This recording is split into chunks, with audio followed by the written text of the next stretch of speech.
하나님 말씀 함께 보십니다. 누가복음 17장 20절로 21절입니다.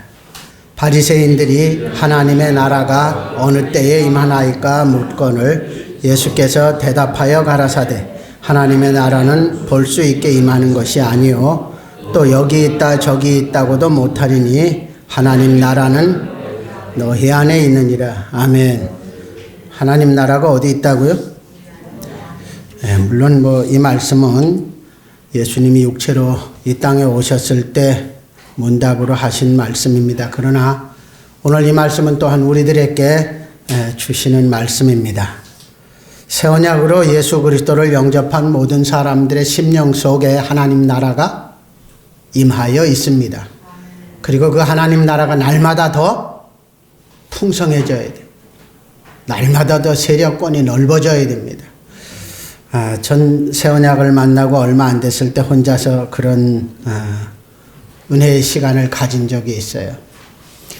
내 속에 구석구석에 하나님 나라가 아닌 부분들이 있더라고요. 그래서 예수님의 이름으로 그곳을 점령하고 거기도 하나님의 나라인 것, 주님의 나라인 것, 주님의 영토인 것을 선포하고 주님 이제부터 여기도 주님이 다스려 주시옵소서. 저는 혼자서 그렇게 내 속에 일어난 하나님 나라를 확장하며 아주 은혜의 시간을 보냈던 적이 있습니다. 자, 예수님하고 이 질문을 나눈 이때 오늘 본문에 보면은 예수님 나라가 하나님 나라가 언제 임하느냐, 어느 때 임합니까? 갈라디아서 4장 4절로 5절에 보면 때가 참에 하나님이 그 아들을 보내사 여자에게서 나게 하시고 율법 아래 나게 하신 것은 율법 아래 있는 자들을 뭐 하시고요? 속량하시고. 예수님이 이 땅에 오신 것은 율법 아래 있는 자들을 율법에서부터 꺼내기 위해서 오신 겁니다. 율법에서부터 자유하게. 진리가 너희를 자유케 하리라 하신 것은 다른 말로 말하면 율법에서부터의 자유함이기도 합니다. 우리로 아들의 명분을 얻게 하려 하심이라. 어느 때에 하셨는가? 이렇게 때가 참에 오신 하나님의 아들로 말미암아 율법 아래서 속량함을 받는 이 일이 그럼 언제 이루어지는가요? 어느 때에?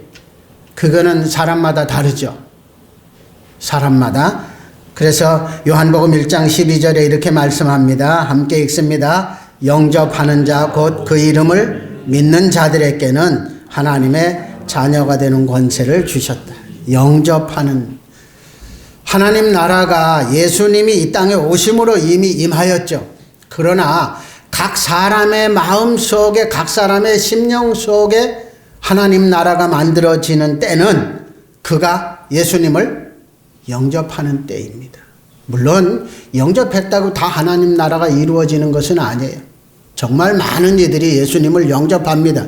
그런데 생명의 구주로 영접하고 죄사함의 구주로 하나님의 아들로 영접을 하지만 예수님이 내 마음을 다스리시는 나의 왕으로 영접하는 일까지 이루어지는 데는 사람마다 다르지만 굉장히 많은 시간들이 지나야 되는 경우들도 있습니다.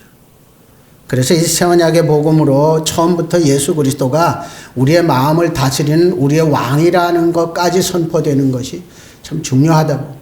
그래서 이제 신앙생활이 시작이 달라지잖아요. 죄사함의 구주로만 알고 그리고 생명의 주로만 알고 그분을 섬기는 신앙생활하고 그분이 내 마음까지 다스려서 내가 주의 다스림을 받는 주님의 나라를 이룸을 알고 신앙생활하는 것은 많이 다르잖아요. 그 많이 다름이 저희는 내외간의 생활에서도 참 많이 나타납니다. 예전보다 저보고 그래요. 운전하는 것도 그렇고 여러 가지가 달라졌다고 저희 집사람이 그러거든요. 근데 집사람이라는 명칭도 참 저는 다르게도 많이 불러요. 어떤 책에서 보니까 여자들이 결혼하고 나면은 이름이 없어진대요. 그래서 누구 엄마 또는 누구 아내 그런 식으로 부르고 이름이 없어진다 그래서 저는 어느 날 그 얘기를 듣고 그럼 이제부터 이름 불러줘야겠다.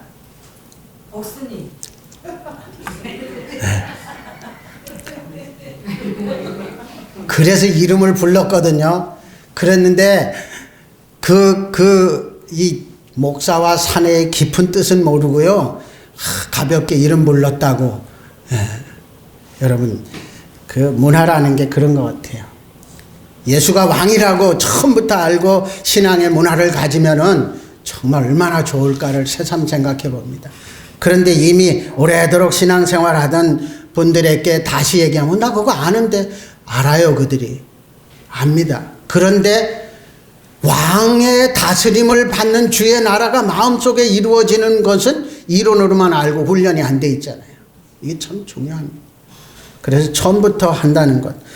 그래서 어느 때에 하나님 나라가 그의 속에 이루어질 것인가는 새 언약의 복음을 정확하게 알아야 될 때라고 말씀드립니다. 그럼 어느 곳에 이루어집니까? 어느 때에는 됐고 어느 곳에? 요한복음 1장 14절에 함께 봅니다. 말씀이 육신이 되어 우리 가운데 거하심에 우리가 그의 영광을 보니 아버지의 독생자의 영광이요 은혜와 진리가 충만하더라. 누가복음 17장 21절 또 여기 있다 저기 있다도 못하리니 하나님 나라는 너희 안에 있느니라. 왜 안에 있다고 할까요? 왜 우리 안에 있다고 할까요? 너희 안에 또는 우리 안에 이렇게 표현이 되죠. 자, 우리 이렇게 말하면은 누가 포함이 되죠? 내가 포함되지 않으면 우리가 없습니다. 내가 포함되지 않으면 우리가 아니고 그들이 됩니다. 저들, 그들, 너희들 이렇게 되죠. 내가 포함되어야 우리입니다. 여러분 속에 하나님 나라가 이루어져야만 다른 이들 속에 이루어진 하나님 나라를 알 수 있습니다. 그걸 반대로 말하면요. 우리 속에 이루어진 하나님 나라를 하나님 나라가 그 마음속에 없는 자들이 이해하지 못합니다. 공감은 아예 이해도 못합니다. 지식적으로는 알아서 공감한다 할지라도 그 삶의 그 품질이 나오질 않죠. 여러분, 우리 속에와 너희 속에 또는 우리 속에 이 말씀이 우리 모두에게 은혜로 시작되시기를 바랍니다. 그래서 아직 그 심정 속에 하나님 나라가 이루어지지 않은 자들을 우리 속에 여기 누가복음 17장에서는 너희 안에라고 했지만 이 너희는 우리가 포함된 너희인 것을 우리 속에 이루어지도록 저들에게 이 생명의 복음 전하는 일이, 그래서 저들이 예수 그리스도를 왕으로 영접하여 왕의 나라, 주님의 나라, 하나님 나라가 그 심령 속에 이루어지도록 여러분 이 복음을 전하는 일에 좀 더 힘을 내시기를 다시 부탁드립니다. 그럼 이렇게 때도 알고 장소도 알았습니다. 그런데 어떻게 하나님 나라가 이루어집니까?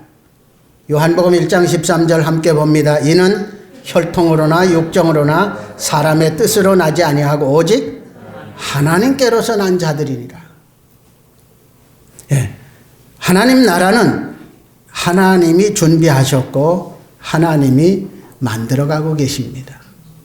저는 이 하나님께로서 난 자들이라는 말씀 때문에 저희 집사람하고 저하고 정치적인 견해가 조금 달라요. 정치적인 것보다는 우리나라 상황을 보면서 예수 믿는 분들이나 또는 큰 교회 이런 이들이 이렇게 주의 영광을 나타내지 못하는 그런 모습들을 보면서, 안 그래도 전도가 힘든데 저렇게 되면은 전도가 얼마나 힘들게, 전도길이 막히기도 할 거예요. 그러나 여러분, 구원받을 자들이 정치나 경제나 또는 먼저 믿는다고 하는 사람들의 그 잘못된 모습들 때문에 구원받지 못할까요? 복음은 누구를 통해서라도 전파가 될 것입니다. 누구를 통해서라도. 제가 아는 친구 하나는 미아리 무당을 통해서 전도를 받았어요. 하도 힘들고 어렵고 고생스러우니까 그 천주교 다니는 어머니가 미아리 무당촌에 가서 아들을 위해서 점을 봤어요. 근데 그 무당이 한마디로 대장신을 믿어야 되는구만. 예. 그래서 대장신이 뭐예요? 그러니까 예수신이 대장신이지 이러더래요.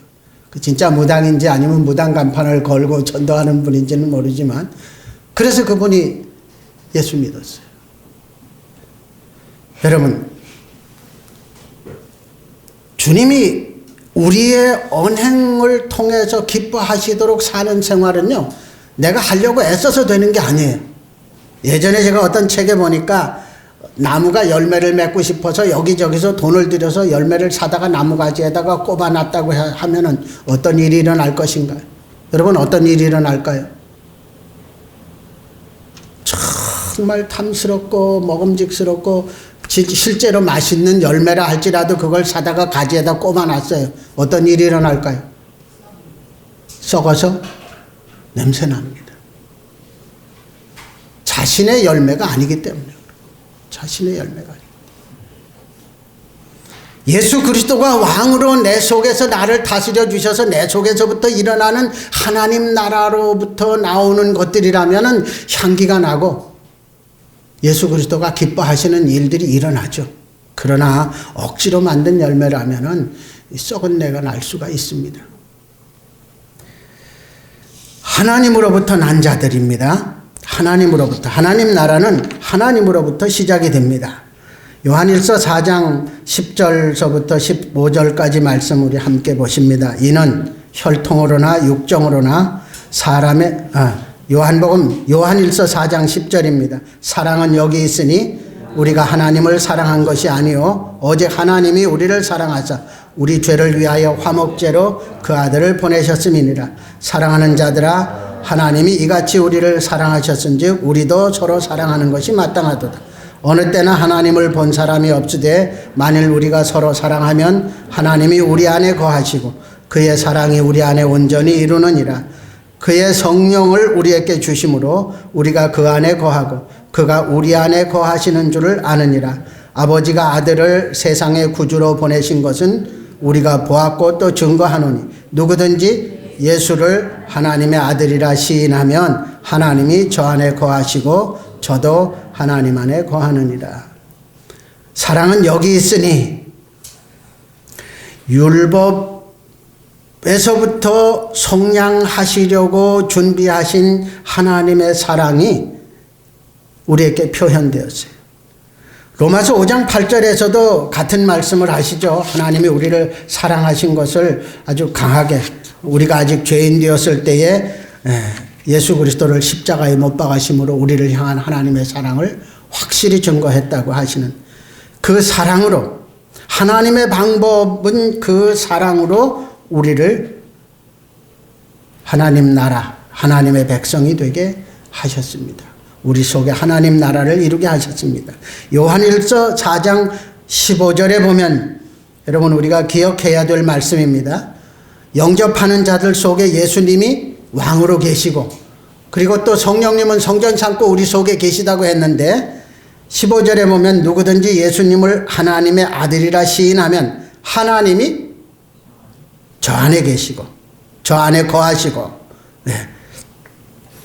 이로써 정말 예수 그리스도를 왕으로 생명으로 주인으로 섬기는 자들 심령 속에 성삼위 하나님이 다 계신 것을 성경에서 알 수 있습니다. 그럼 왜 이렇게 하셨을까요? 왜? 누가복음 18장 18절로 27절의 말씀, 우선 22절 21절까지만 봅니다. 어떤 관원이 물어 가로되 선한 선생님이여 내가 무엇을 하여야 영생을 얻으리까? 예수께서 이르시되 내가 어찌하여 나를 선하다 일컫느냐? 하나님 한 분 외에는 선한 이가 없느니라. 내가 계명을 안 하니 간음하지 말라, 살인하지 말라, 도적질하지 말라, 거짓 증거하지 말라, 내 부모를 공경하라 하였느니라. 여짜오되 이것을 내가 어려서부터 다 지키었나이다. 계속해서 봅니다. 예수께서 이 말을 들으시고 이르시되 내가 오히려 한 가지 부족한 것이 있으니 내게 있는 것을 다 팔아 가난한 자들을 나눠주라. 그리하면 하늘에서 보화가 내게 있으리라. 그리고 와서 나를 쫓으라 하시니 그 사람이 큰 부자인 거로 이 말씀을 듣고 심히 근심하더라.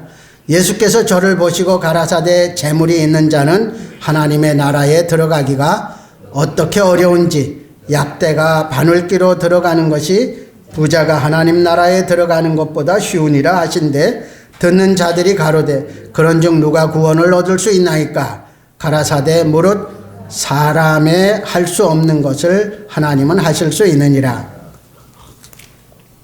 여러분 부자는 하나님 나라에 들어갈 수 없다고 말합니다. 오늘 여기 누가복음에 나오는 이 청년은 어떤 면에서 물질도 부자이지만 율법을 다 지켰다고 하는 그런 자부심의 부자이기도 합니다. 이 두 가지 부자로 저는 봅니다. 근데 여러분 물질의 부자만 부자가 아니죠. 우리 새언약의 복음을 전해보면은 어때요? 지식의 부자들도 있죠. 지식의 부자들도. 그거 내려놓지 않고는 안 되죠. 하여튼 어떤 부자이든지 간에 부자는 문제가 됩니다. 성경에 보면은 예수님이 그런 비유도 말씀하시죠. 어떤 사람이 밭을 갈다 보니까 밭에서 무엇을 발견합니까? 땅속에 묻혀있는 보화를 발견합니다. 그리고 가서 어떻게 하죠? 재산을 팔아. 예. 있는 재산을 다 처분해서 그 땅을 삽니다. 오늘 예수님이 하시는 이 청년과의 대화도 마찬가지죠. 가지고 있는 부자인 그것을 다 팔아서 나를 사라는 것과 같죠. 지식의 부자들, 특히 신학 지식의 부자들이 이 새언약의 복음을 영접하는 게 쉽지 않은 것 같더라고요. 더군다나 기도 많이 하고 열심으로 신앙생활 잘한다고 하는 분들에게 복음을 좀 난 그렇게 이미 살고 있는데 그래. 근데 보면 아니거든요. 율법이거든요. 오늘 이 예수님과 대화했던 이 청년처럼 내가 어려서부터 그거 다 했나이다. 다 했나이다. 근데 실제로 뭐가 없는 거죠? 예수님이 생명이라고도 고백하고 왕이라고도 주님이라고도 선한 목자라고도 다 고백하는데 그 주의 음성이 그의 심령 속에 임하여서 성령께서 주의 음성을 듣게 하셔서 그 음성 들음으로 말미암아 그 심령이 다스려지는 실제적인 천국 그게 없잖아. 그냥 율법에 의한 신앙생활.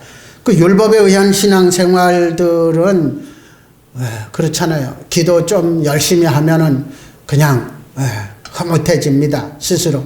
그 기도가 응답받고 안 받고 그거는 두 번째 문제고 내가 기도를 얼마나 했다는 것 그 자체가 그를 이미 마음의 풍성함을 가져오게 하잖아요. 성경 읽는 것도 그렇죠. 성경 읽기표라고 해가지고 연초가 되면은 나눠주고 체크해가고 또 뭐 새벽기도 전에 한번 그 인터넷에서 그런 글을 본 적이 있어요. 요즘은 우리 말들을 이렇게 짧게 만들어서 쓰는 게 참 많이들 유행하잖아요. 그 50초 효소 그런 말을 이게 무슨 소린가 찾아봤더니요 50가지 풀을 넣어가지고 만든 효소랍니다. 그 약으로 쓴대요. 그렇게 일반인들이 그렇게 쓰는 것처럼 뭐 어디에서도 뭐 무슨 특세 이러길래 그게 무슨 소린가 했더니 그 특별 새벽 기도를 특세라고 그런 식으로 줄여서 그런데 그게 참 얼마나 그렇게 해서 열심으로 기도 생활 참 좋죠. 특히 주님 나라가 그 속에 이루어져서 주의 음성을 들으면서 살려고 애를 쓰는 그런 신앙생활을 하면서 그렇게 열심을 낸다면 정말 좋을 거예요. 그런데 그게 전부 스스로의 만족을 위해서 하는 거라면 참 문제죠. 자기가 가진 것, 자기에게 있는 것, 자기가 행한 것 이런 것 가지고는 구원을 얻을 수가 없죠.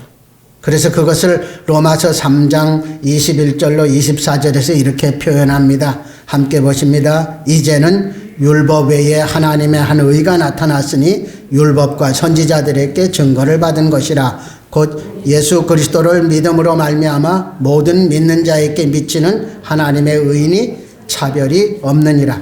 모든 사람이 죄를 범하였음에 하나님의 영광에 이르지 못하더니 그리스도 예수 안에 있는 구속으로 말미암아 하나님의 은혜로 값없이 의롭다 하심을 얻은 자 되었느니라. 아멘. 때가 참에 하나님이 예수 그리스도를 보내주신 것은 율법 아래에 있는 자들을 속량하시고 하고 말씀합니다. 율법 아래에 있는 자들을 속량하시고. 그런데 그 율법으로는 아무도 의롭다 함을 얻을 수가 없어서 율법 외에 나타난 하나님의 의가 우리를 구속하신 것입니다. 그래서 어떻게 하셨느냐? 하나님의 사랑으로 하셨습니다. 왜 그렇게 하셨느냐? 우리는 율법으로는 도저히 구원받을 수 없는 자들이었기 때문에 하나님의 사랑으로 율법 외에 나타난 하나님의 의로 우리를 구원하셨고, 그렇게 해야만 그 속에 무엇이 이루어져요? 하나님 나라가 이루어집니다. 그래서 그 목적을 신명기 30장 6절의 말씀으로 저는 소개를 드립니다. 함께 보십니다. 내 하나님 여호와께서 내 마음과 내 자손의 마음에 할례를 베푸사 너로 마음을 다하며 성품을 다하여 내 하나님 여호와를 사랑하게 하사 너로 생명을 얻게 하실 것이며. 하나님의 사랑을 알아야 사랑하게 되죠. 하나님의 사랑을 알아요. 오늘 저는 샘천에 오다가 중간에 차가 막혔어요. 근데 갑자기 꼭 빈속에 꿀을 먹거나 이러면은 막 온몸이 노릇해지거든요. 그것처럼 막 몸이 그냥 쭉 처지면서 여기저기 막 짜증 비슷하게 막 몸이 이상해지는 거예요. 그래서 그런 표현을 했더니요, 옆에 있던 제 집사람이 막 여기도 주무르고 저기도 두드리고. 근데 제가 그렇게 하면 한참 거기가 밀리는 구간이거든요, 차가. 운전에 방해된다고 뿌리쳤어요. 근데 상당히 그게 좋거든요, 해주면. 뿌리치는 거는 나중에서 이제 거의 다 와가지고 무슨 얘기 끝에, 그 해주면은 그렇게 몸이 풀어지고 좋은데 그렇게 투덜댄다 그러길래 제가 그랬어요. 그 투덜대는 게 고맙습니다 하는 표현인 줄 아십시오 했더니요. 그랬더니 막 웃더라고요. 사랑을 아는 자가 사랑하죠. 저는 그렇게 생각해요. 사랑받는 자보다 사랑하는 자가 더 행복하다. 예수님이, 하나님이 구원받은 우리를 보시며 기뻐하실 겁니다. 그런데 우리가 그 때가 참에 율법으로는 도저히 될 수 없는 우리를 구원해서 하나님 나라를 이루어 살도록 하기 위해서 베풀어 주신 그 큰 사랑을 성령님이 깨닫게 하심으로 말미암아 우리가 그걸 알고서 하나님께 감사하고 예수님께 감사하고 깨닫게 해주신 성령님께 감사하고 그리고 그 주의 다스림을 받으며 살려고 주님 앞에 늘 귀를 기울일 때 얼마나 기뻐하시겠어요. 근데 그때 그렇게 되면 이미 그때는 그 사랑을 깨달은 우리도 주님을 향한, 아버지를 향한 사랑이 있기 때문에 행복한 삶이 시작이 되는 거예요. 새 언약을 만나고 난 이후에 가장 큰 변화는요, 신앙생활이 행복해졌다는 것, 신앙생활이 즐거워졌다는 겁니다. 하나도 어떤 것도 부담되지 않는다는 게 감사해요. 어떤 것도 부담되지 않는다. 힘들고 어려우면은 쉬면 되고요. 우리 속에 하나님 나라를 이루시는 목적은 우리가 하나님을 사랑하게 하시는 겁니다. 그래서 우리로 하여금 행복하게 하시는. 정말 여러분 예수님 때문에 행복하십니까? 주의 다스리심을 받는 주님의 나라를 여러분 속에 이룬 것 때문에 여러분 순종하십니까? 그렇게 된 자들이 이 땅에 사는 동안에 나타나야 할 모습이 창세기 12장 2절 3절의 말씀이라고 봅니다. 내가 너로 큰 민족을 이루고 내게 복을 주어 내 이름을 창대케 하리니 너는 복의 근원이 될지라. 아멘. 여러분 자부심을 가지십시오. 복의 근원입니다. 하나님은 우리를 통해서 복받을 자들에게 하나님의 생명의 복이 흘러가게 하십니다. 흘러가게 하죠. 너를 축복하는 자에게는 내가 복을 내리고 너를 저주하는 자에게는 내가 저주하리니 땅의 모든 족속이 너를 인하여 복을 얻을 것이니라. 자, 여러분, 누군가가 우리에게 이렇게 손가락질을 한다고 해봅시다. 이거 좋은 의미로 뭐 이렇게 세우거나 뭐 말하게 하려고가 아니라 악한 의미로 손가락질을 한다고 봅시다. 그러면 이 손가락이 사실은 누구를 손가락질 하는 거죠? 예? 나한테 네 개가 왔어. 에이, 참, 그런 세상적인 거 말고요. 우리 속에 누가 계시다 그랬어요? 성령님 계시고 또 예수님도 계시고 예수님을 시인한 자들 속에 하나님도 계시다 그랬잖아요. 그러면 그들이 우리한테 이렇게 손가락질한 거는 누구한테 하는 거예요? 무서운 겁니다. 그러니까 여러분, 손가락질하는 그들을 위하여 손가락질 받지 않도록 우리가 살아야 됩니다. 복의 근원으로 살면 그렇게 되잖아요. 그들이 우리를 향하여 악한 마음으로 손가락질을 하면은 겉으로는 우리를 향하여 하지만 우리 속에 계신 하나님이, 성령님이, 예수님이 손가락질 받잖아요. 그러니 저주하는 자를 저주한다고 하시는 말씀이요, 이거. 그러니 여러분, 복의 근원으로 사십시오. 손가락질 받지 않도록. 하나님의 축복의 통로, 은혜와 사랑의 통로, 하나님이 주시는 것으로 하라고 한 대로 주님의 마음으로 그럼 70번씩 7번 용서하는 거 하면은 손가락질 안 받을 거예요. 그걸 못해서 손가락질 받는 경우가 참 많아요.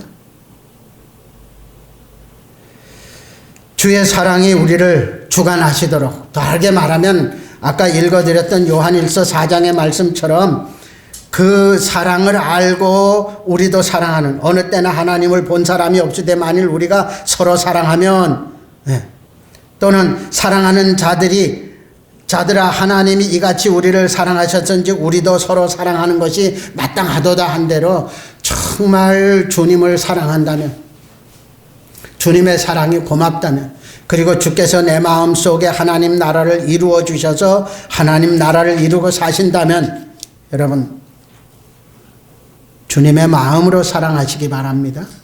주님의 마음으로.